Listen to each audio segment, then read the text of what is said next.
أعوذ بالله من الشيطان الرجيم.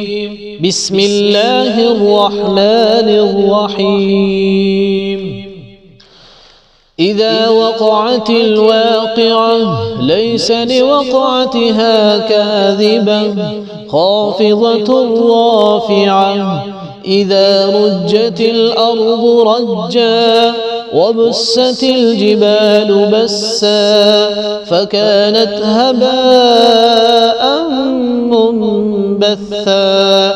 وكنتم أزواجا ثلاثة فأصحاب الميمنة ما أصحاب الميمنة وأصحاب المشأمة ما أصحاب المشأمة.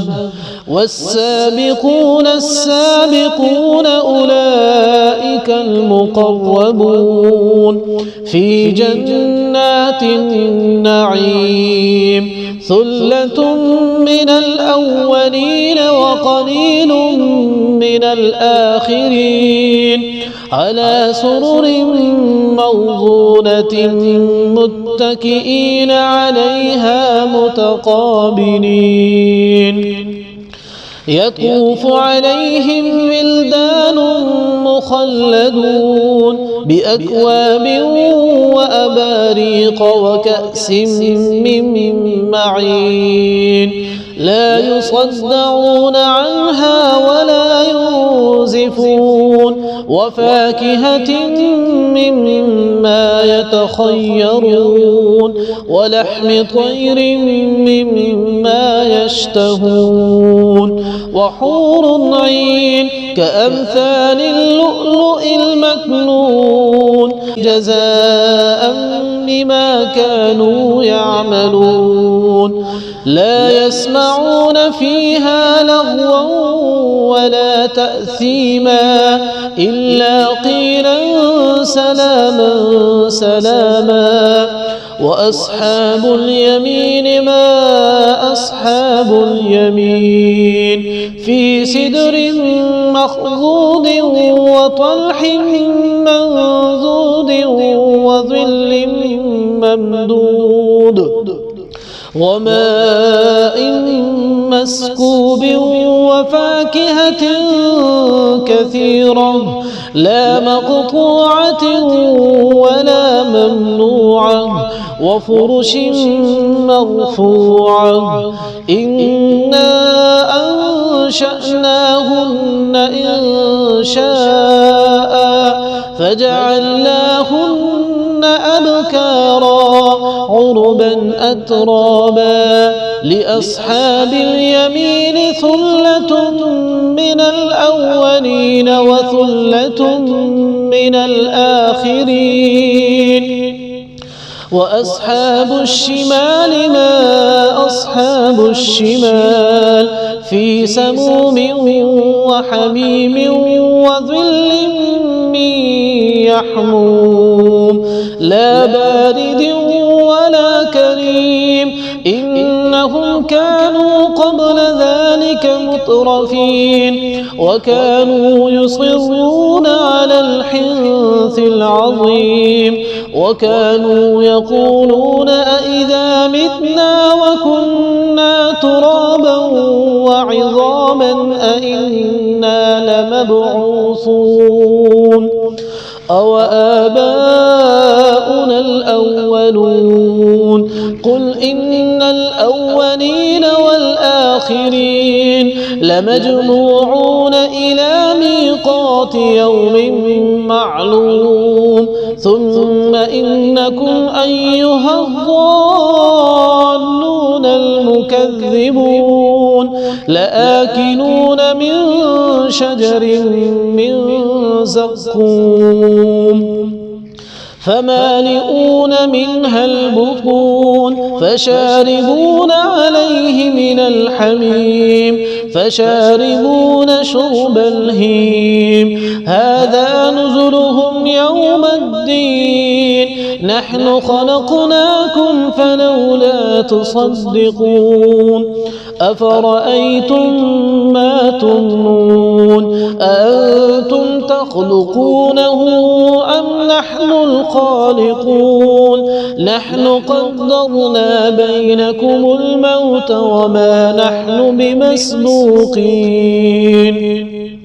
على أن نبدل أمثالكم وننشئكم فيما لا تعلمون ولقد علمتم النشأة الأولى فلولا تذكرون أفرأيتم ما تحرثون أأنتم تزرعونه أم نحن الزارعون لو نشاء لجعلناه حطاما فظلتم تفكهون إنا لمغرمون بل نحن محرومون أفرأيتم الماء الذي تشربون أأنتم أنزلتموه من المزن أم نحن المنزلون لو نشاء جعلناه أجاجا فلولا تشكرون أفرأيتم النار التي تورون أأنتم أنشأتم شجرتها أم نحن المنشئون نحن جعلناها تذكرة ومتاعا للمقوين فسبح باسم ربك العظيم فلا أقسم بمواقع النجوم وإنه لقسم لو تعلمون عظيم إنه لقرآن كريم في كتاب مكنون لا يمسه إلا المطهرون تنزيل من رب العالمين أفبهذا الحديث أنتم مدهنون وتجعلون رزقكم أنكم تكذبون فلولا إذا بلغت الحلقوم وأنتم حينئذ تنظرون ونحن أقرب إليه منكم ولكن لا تبصرون فلولا إن كنتم غير مدينين ترجعونها إن كنتم صادقين فأما إن كان من المقربين فروح وريحان وجنة نعيم وأما إن كان من أصحاب اليمين فسلام لك من أصحاب اليمين وأما إن كان من المكذبين الضالين فنزل من حميم وتصلية جحيم إن هذا لهو حق اليقين فسبح باسم ربك العظيم